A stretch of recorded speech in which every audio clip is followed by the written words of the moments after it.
All right, so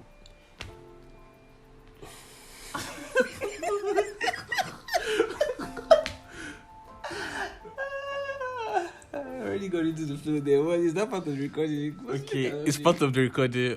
So there was like a break in transit, yeah? And we had to like pause, but now we are continuing.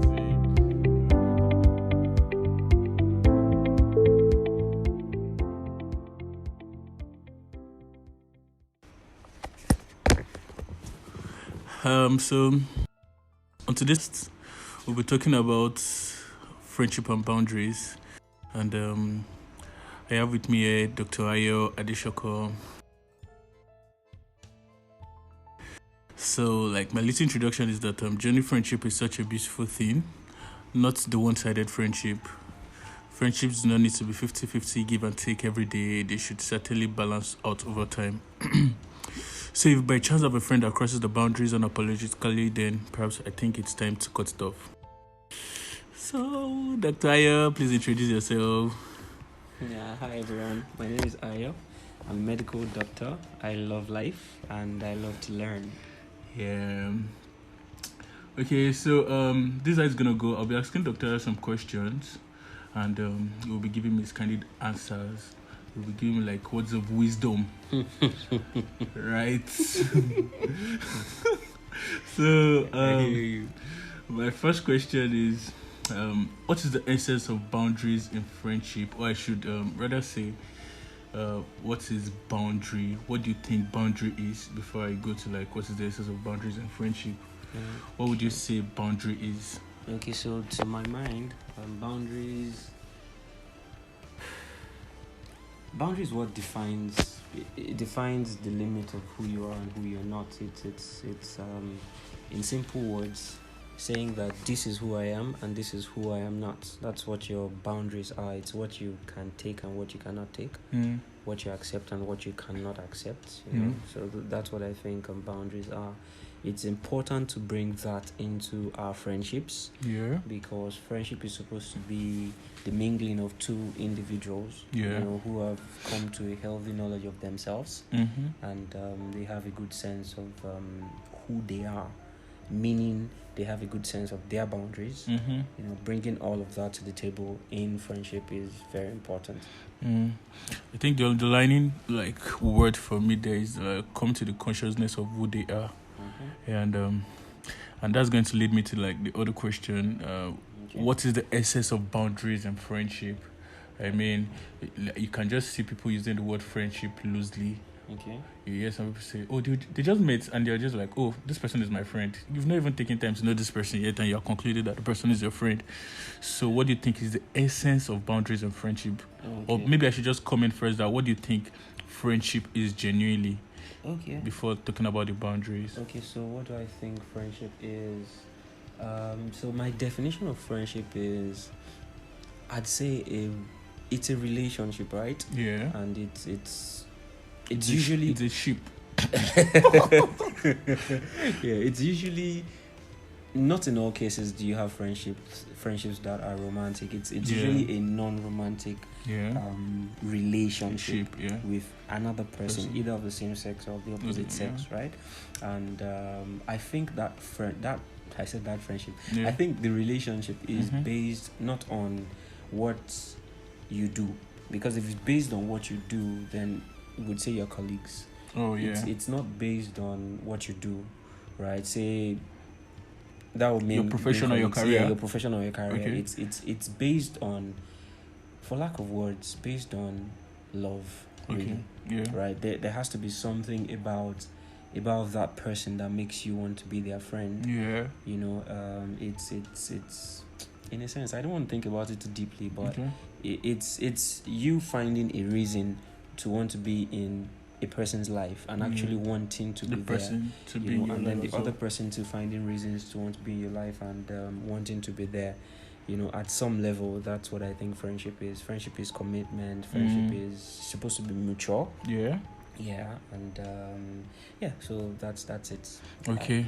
So now going to the other part, what is the essence of boundaries in friendship?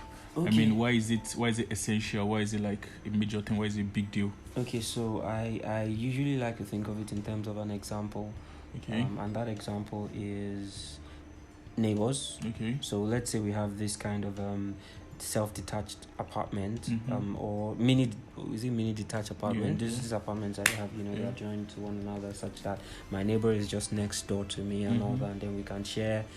Maybe it's just a fence separating my house and the person's house. So imagine that we have a yard, and the yard has green grasses on it, and you have a sprinkler on your yard. I don't have a sprinkler on my yard, right? And because our yards are just next to each other, when you put on your sprinkler, it actually gets to water my own yard. Well, exactly. So my grass is green not because I'm taking responsibility for my grass, but because you have a sprinkler that overreaches. Do you understand? So in that case, for example, that's if you flipped that and used it to look at friendship, it's like a friendship without boundaries, and sometimes you have people who are actually riding off their friends, not taking any responsibility for themselves. Talk about that as we'll talk about that later. So essentially, boundaries in friendships helps you to know who you know who you are, you know who you're not, and then you know how to respect who your friend is and who your friend is not as well. So that's very important, and it makes the friendship as a whole healthier for both of you. Thank you so much. Welcome. So the other one is over time I've got to realize that offense is a major phenomenon in any and every relationship. Okay. So what would you say is your take on how conflict resolution should be done? How do you think offense should be managed in any kind of relationship, or let me just say in friendship precisely? In friendship, okay. It's impossible to have a relationship without conflict. It's impossible. Conflict is a normal part of every relationship. It's normal in the sense that two different people who have lived some 20-something years, or maybe some 10 plus years, let's say 20-something. I'm assuming we're talking to adults, so you've lived some 20-something years of your lives apart from each other, and you suddenly come together in this agreement called friendship. There will be times that your differences will clash. So understanding that and seeing it as a normal part of relationships is very important, and also learning how to navigate those conflicts is also very important.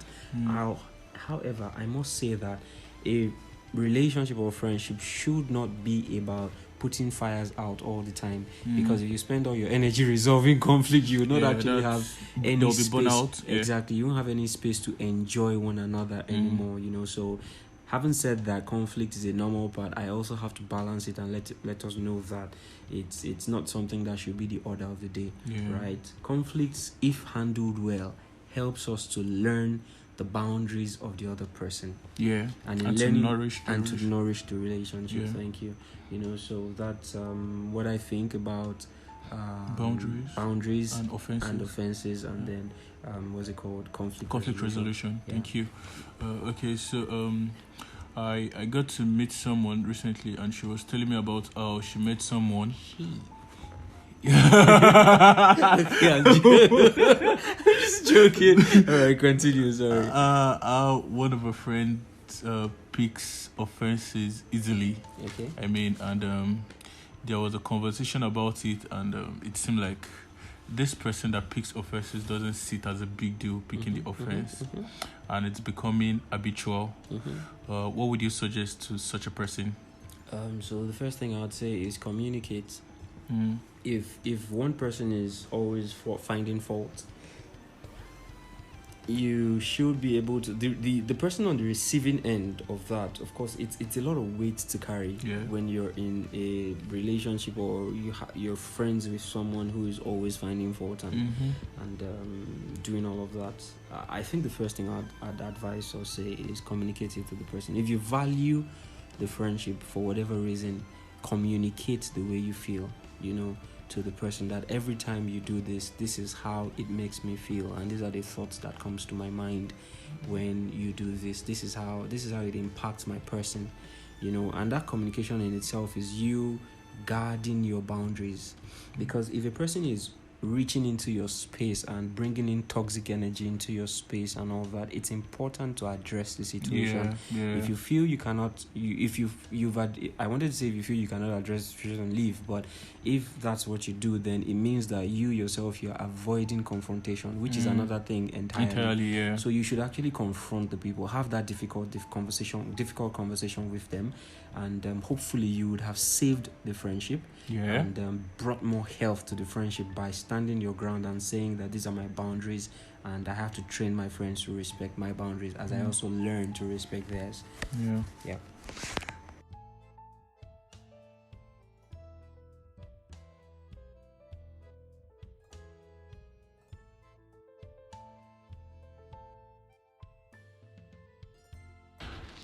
Okay, so thank you for that. Okay. Yes, sir. To the next one. How do you deal with disappointment from people you truly care about? How do you think that? I mean, disappointment from someone that you truly care about is actually like a big deal.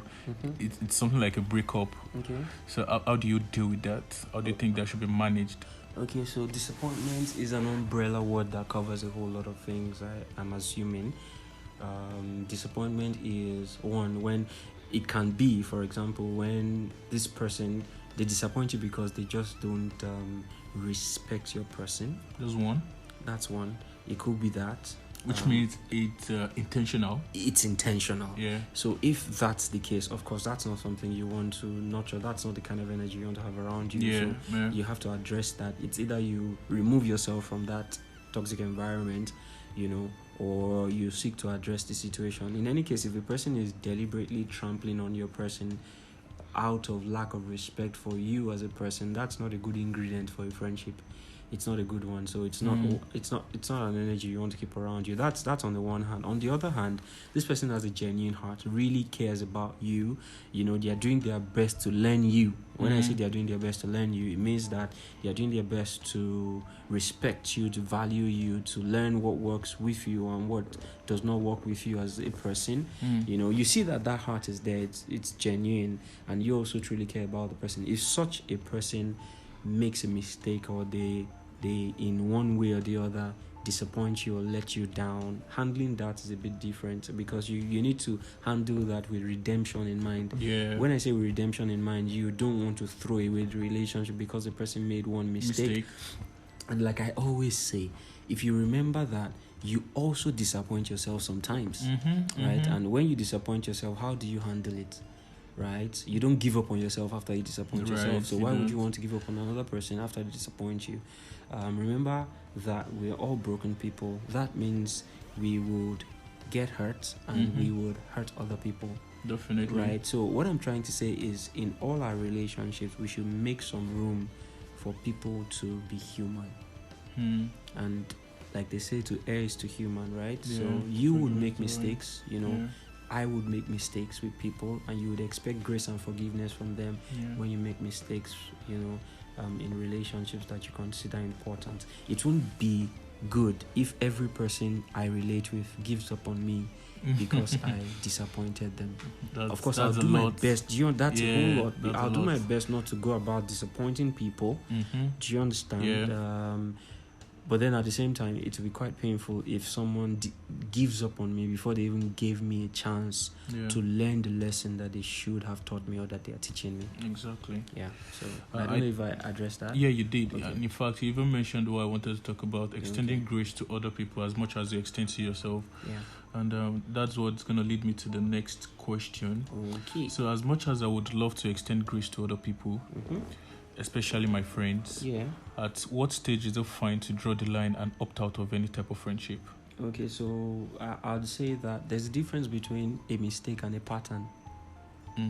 Right? Yeah, so right. A mistake is something that the person just does out of it's genuinely wrong. They just they did it out of ignorance, in quote, or they did it out of whatever reason. It wasn't intentional. Thank you very much. You're so smart. They did it unintentionally, But then a pattern is something that they do repetitively. They do it repeatedly. There's a major history. Yeah, the person even has a history of doing the same thing in previous relationships, and then with you, you've come to a place of communicating it to them before, but they didn't respect your boundaries. They went around to do it again, especially when they now do it deliberately and then tell you that I was just joking or something like that. You get, so such a person is just showing you in very clear terms that they don't have any respect for your person, because your boundaries define who you are.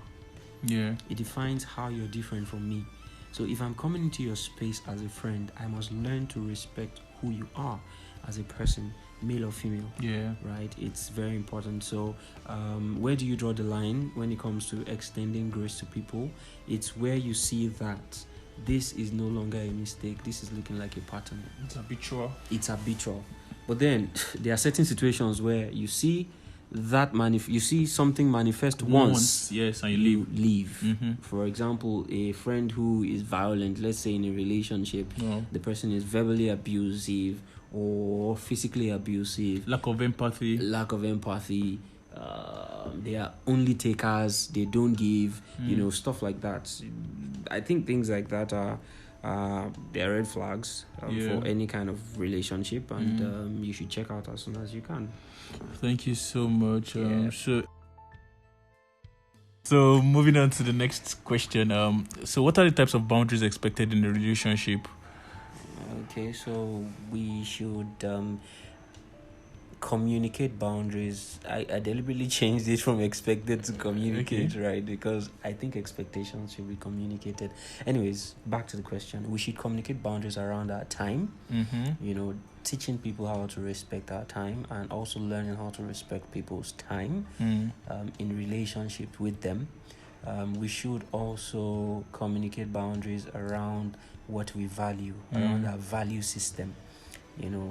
That's also very important. What defines emotional pain for you, right? You should also communicate boundaries around that. Say, for example, somebody does something and it hurts you. You should be able to bring that to the table and talk about it rather than keep it inside and bury it. So these are some of the things that I've heard people talk about. The conversation around friendship these days has really shifted. There are new terms, new words. A lot. A whole lot of them. I've heard people talk about ghosting, gaslighting, love bombing, negging. That's new to me. And then guilt tripping. Do you have any thoughts around all of this? Love bombing, to be precise, is when someone overshadows you with love just so they could control you as the place. They're going to give you a lot of things. They're going to give you the attention. They're going to give you the love, like love, quote unquote, just so they will have access to your emotions as the police, just so they'll have access to your time as the police.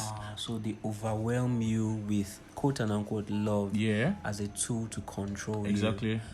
That's dope. That your definition is dope. Love bombing is not dope.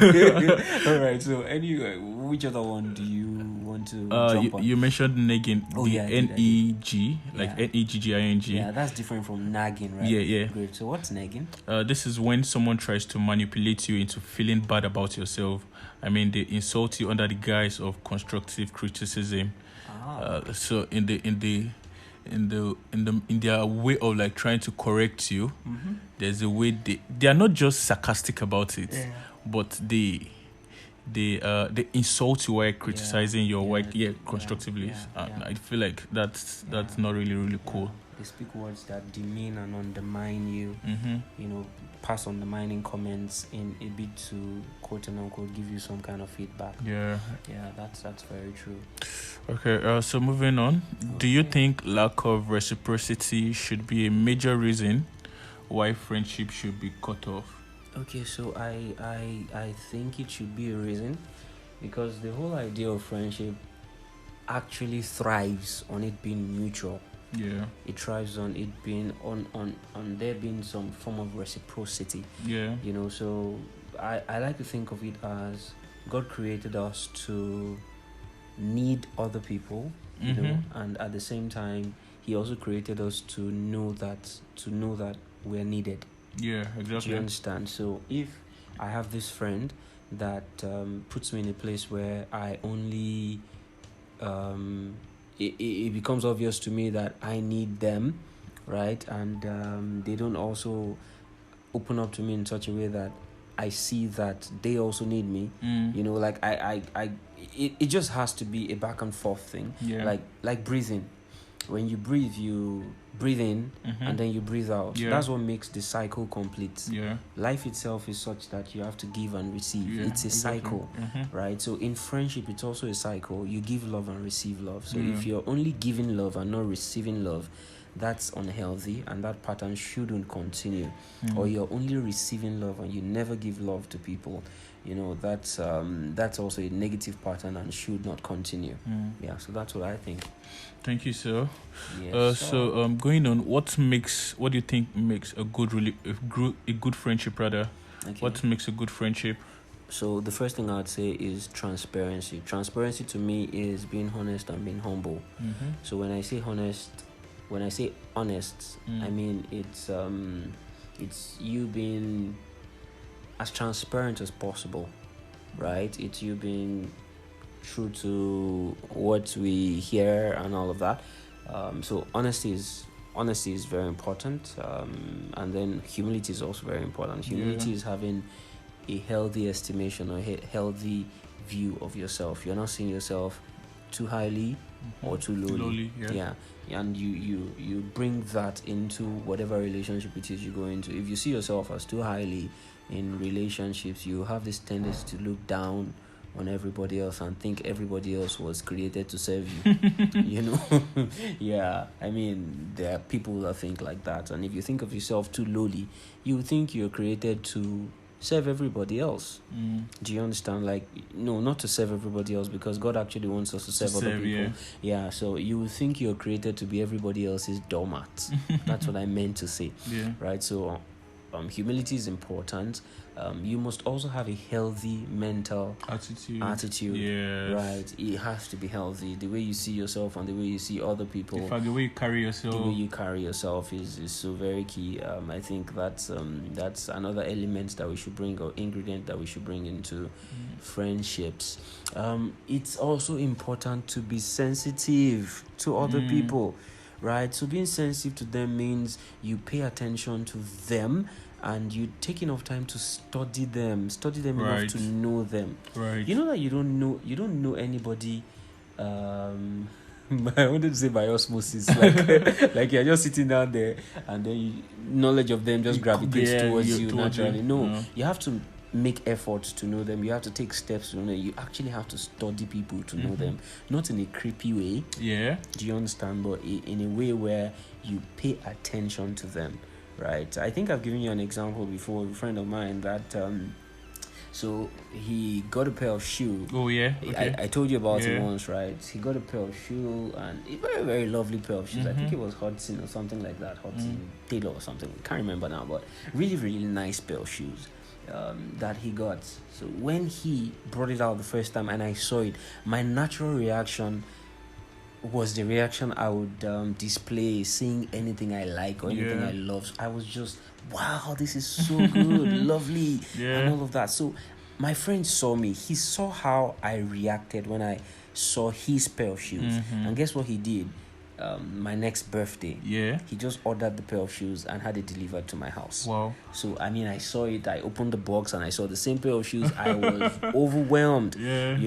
What that said to me was that he was paying attention to what fires me up, or what inspires me, or what catches my fancy. I mean, that's friendship. It's sensitive. He's sensitive, so that's an element we should bring into friendships. So being sensitive will of course make us proactive. It will mean that because you've seen what matters to them, you will then take steps ahead to do what you can in your own space to do that. Friendships should also be our support systems, right? Whatever it is we experience in our families, whether we grow up in a very dysfunctional family or a family that is not so dysfunctional.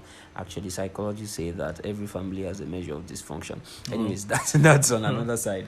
So whatever level of dysfunction you experience in your family, it's important that we come out of that into friendships that can be solid support systems for us. So that's also very key to bring into friendships. Reciprocity is something we've talked about, and then trust is very key in relationships. Like you said to me once,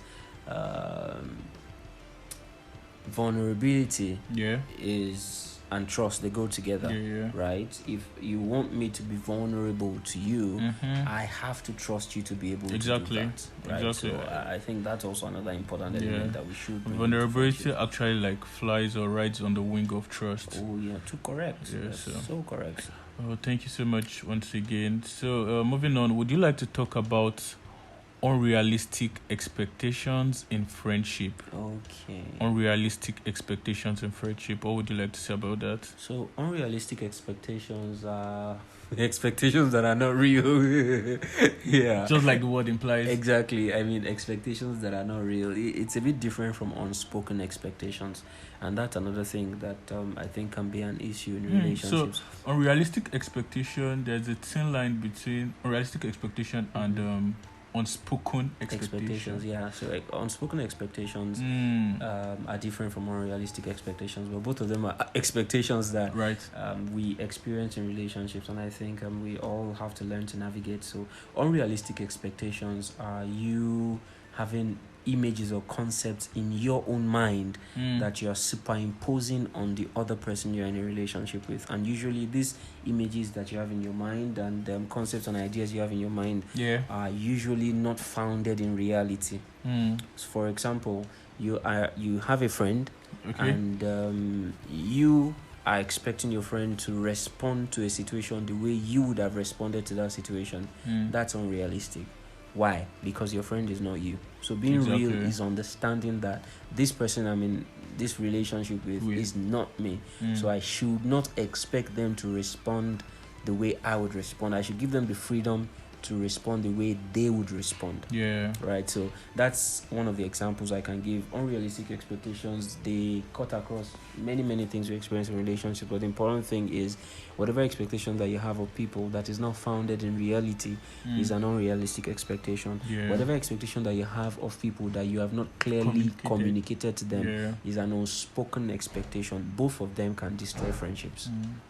In fact, I would say unrealistic expectations are like a mirage. Like you think it's real, but it's actually not real. It's not there. It doesn't exist. Very true. Yeah. All right, moving on. So, how should disrespected boundaries be handled? I mean, when a friend crosses my boundary, how should that be handled? I think you've mentioned that when you were talking about conflict resolution in friendship. So I think you just like shed more light on that. How should disrespected boundaries be handled? Okay, so I think we need to learn to communicate whatever it is we feel in our relationships with people.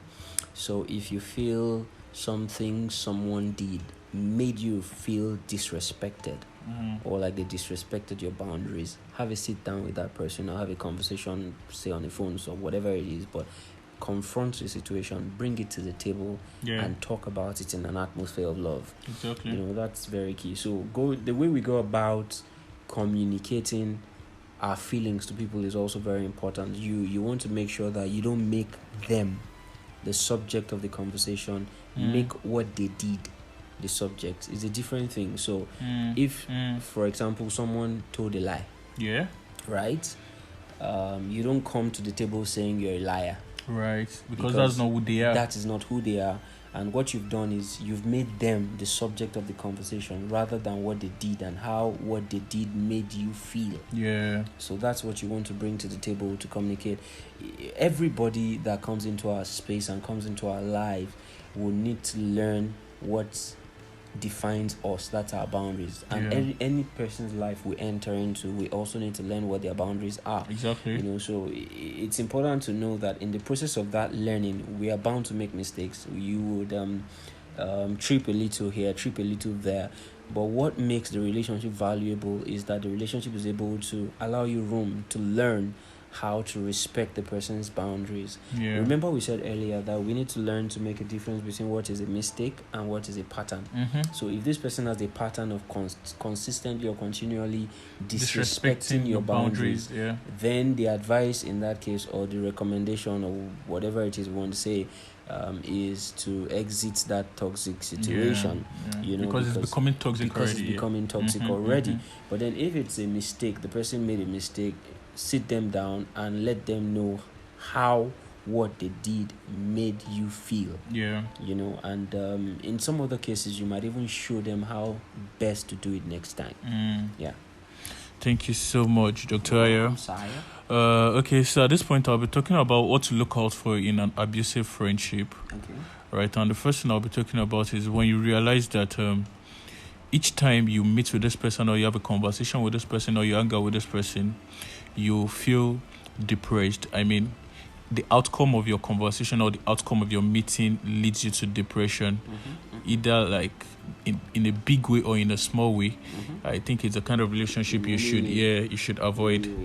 And another thing is when you find it difficult to trust this person, that's a red flag on its own. And even if the person is not making it easy for you to trust them, you can't just trace the person. When the person says A, you are like finding out Z. That's a major thing to watch out for. And another thing I will talk about is manipulation of any kind. When you realize that this person is manipulative, then you should avoid such a person. And when you realize that this person lies a lot, I mean, it is not just a one thing. It is like habitual. It is not even affecting people around you and other things that you do together. Then I think you should avoid such a person. And if the person doesn't give you the respect you deserve, or people around you randomly, if the person doesn't respect people, I mean, that's another thing you should look out for. And if the person lacks empathy, so these are the things I think you should look out for in an abusive relationship. And finally, over time, I've got to realize that one of the lessons I've learned in friendship is the difference between being agreeable, flexible, and adaptable, which can be healthy in friendships, other than being a people pleaser. So you don't have you don't have to at any point give a yes at the expense of your sanity. So a clearly defined boundary will help you rightly channel your energy, mind, and expectations in any type of relationship. Thanks so much, Dr. Ayo. Yes, sir. Thanks for coming on my podcast. Thank you for having me. It is my privilege. And I hope to have you on other episodes later on in the year. Be honored. All right, thank you, and bye, guys. Bye. Yeah.